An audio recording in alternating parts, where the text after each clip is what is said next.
നമസ്കാരം. മലയാളി വാർത്തയിലേക്ക് സ്വാഗതം. ജിയോ സാറ്റലൈറ്റുകൾ അത് കരയിലും കടലിലും ഇന്ത്യയുടെ അതിർത്തി മേഖലകളിലുമൊക്കെ തന്നെ കൃത്യമായ വിവരങ്ങൾ കണ്ടെത്തി സൈന്യത്തിന് തൽക്ഷണം തന്നെ കൈമാറ്റം ചെയ്യും. ജിയോ ഇൻ്റലിജൻസ് സംവിധാനം അത് സ്ഥാപിക്കാനായി ഒരുങ്ങുകയാണ്. കേവലം 5 വർഷങ്ങൾ കൊണ്ട് 2030 തന്നെ ഇന്ത്യ പൂർണ്ണ സജ്ജമായി മാറുകയും അതിർത്തി രാജ്യങ്ങൾക്ക്, പ്രത്യേകിച്ചും ശത്രു രാജ്യങ്ങൾക്ക് ഭയപ്പെടേണ്ട വലിയൊരു വകയ്ക്കുള്ള വഴിയാണ് ഇന്ത്യ തുറന്നു നൽകുന്നത്.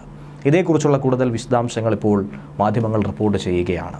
ബഹിരാകാശത്തു നിന്നും കരയിലും കടലിലും അതുപോലെ ഇന്ത്യയുടെ അതിർത്തി മേഖലകളിലുമൊക്കെ തന്നെ എന്തൊക്കെ നടക്കുന്നു, ഏതൊക്കെ നീക്കങ്ങൾ ഉണ്ടാകുന്നു, ഇതുവരെ ഇല്ലാത്ത ഏതെങ്കിലും നുഴഞ്ഞുകയറ്റ ശ്രമങ്ങളോ ആക്രമണ ഭീഷണിയോ ഉണ്ടോ ഇല്ലയോ എന്നുള്ളത് കൃത്യമായി നിരീക്ഷിച്ച് നമ്മുടെ സൈനികർ എങ്ങനെയൊക്കെ പ്രവർത്തിക്കുന്നു, അവർക്ക് ഏതെങ്കിലും അപകടങ്ങൾ സംഭവിക്കുമോ എന്നുള്ളത് കണ്ടെത്തുകയും അത് കൃത്യമായി സൈന്യത്തിന് കൈമാറാനും കഴിയുന്ന ഒരു വലിയ ഉപഗ്രഹ ശൃംഖലയാണ് ഇന്ത്യ സ്ഥാപിക്കാനായി പോകുന്നത്. 50 ഉപഗ്രഹങ്ങളുടെ ജിയോ ഇൻ്റലിജൻസ് ശൃംഖലയാണ് ഇങ്ങനെ നിലവിൽ വരുന്നത്. കേവലം 5 വർഷങ്ങൾക്കുള്ളിൽ ഈ ഉപഗ്രഹങ്ങളൊക്കെ തന്നെ വിക്ഷേപിക്കാനായി സാധിക്കും. ഇന്ന് നമുക്ക് വളരെ സജ്ജമായ ഉപഗ്രഹ ശൃംഖലയുണ്ട്. പക്ഷേ അത് പോരാ. ഇന്ത്യയുടെ വികസനത്തിനും ഇന്ത്യയുടെ ഭാവിയെ നോക്കി കാണുമ്പോഴും ഇത് വളരെ കുറവാണ്. അതുകൊണ്ട് തന്നെ ഇതിൻ്റെ 10 ഇരട്ടിയോളം വിക്ഷേപിക്കണമെന്നാണ് കഴിഞ്ഞ ദിവസം ISRO ചെയർമാൻ സോമനാഥ് വ്യക്തമാക്കിയിരുന്നത്.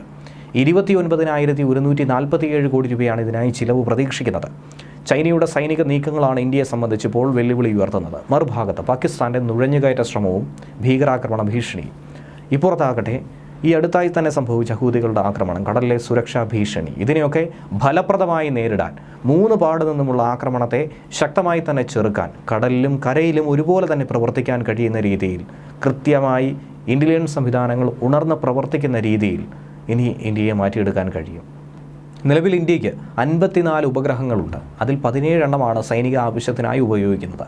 അതിൽ നിന്നുള്ള ചിത്രങ്ങളും മറ്റ് വിവരങ്ങളും ഭൂമിയിലെ കേന്ദ്രത്തിലേക്ക് അയച്ച് അവിടെ വിശകലനം ചെയ്ത് എന്തെങ്കിലും പ്രശ്നമുണ്ടോ ഇല്ലയോ എന്നുള്ളത് കണ്ടെത്തുകയും അതനുസരിച്ച് സേനയ്ക്ക് വിവരം നൽകുകയുമാണ് ചെയ്യുന്നത്. പക്ഷേ ഇനിയുള്ള പുതിയ സംവിധാനം വരുമ്പോൾ ഉപഗ്രഹങ്ങൾ തന്നെ സ്വന്തമായി ഡേറ്റകൾ അനാലിസിസ് ചെയ്യുകയും അതിൽ ഏതെങ്കിലും തെറ്റുകുറ്റങ്ങളുണ്ടെങ്കിൽ കണ്ടെത്തുകയും പ്രത്യേകതരമായ മാറ്റങ്ങൾ നിരീക്ഷിക്കുകയും അത് സൈന്യത്തിന് വളരെ വേഗത്തിൽ ഞൊടിയിടയിൽ തന്നെ അറിയിക്കാനും കഴിയും. അതിലൂടെ വേഗത കൈവരിക്കാൻ കഴിയും, ശക്തമായി ചെറുക്കാനും പ്രതിരോധിക്കാനും സാധിക്കും.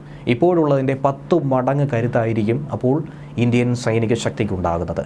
ഇതിലൂടെ പ്രധാന ലക്ഷ്യങ്ങളായി നോക്കി കാണുന്നത് അതിർത്തിയിലെ സൈനിക വിന്യാസവും നിർമ്മാണങ്ങളും കടലിലെ നിരീക്ഷണങ്ങളും പ്രധാനമായും നിരീക്ഷിക്കുക, രഹസ്യാന്വേഷണം, ചാരനിരീക്ഷണം, ശത്രുക്കൾക്ക് ചോർത്താനാവാത്ത തരത്തിലുള്ള വാർത്താവിനിമയ ശൃംഖല സൃഷ്ടിച്ചെടുക്കൽ, വിവരങ്ങൾ കൈമാറൽ, സൈനിക ഏകോപനം എന്നിങ്ങനെ ഉള്ള നിരവധി കാര്യങ്ങൾ തന്നെയാണ് ഇതിന് പിന്നിൽ പടർന്നു കിടക്കുന്നത്. ഉപഗ്രഹങ്ങളെന്ന് പറയുന്നത് ലിയോ മുതൽ ജിയോ സാറ്റലൈറ്റ് വരെ എത്തി നിൽക്കുകയാണ്.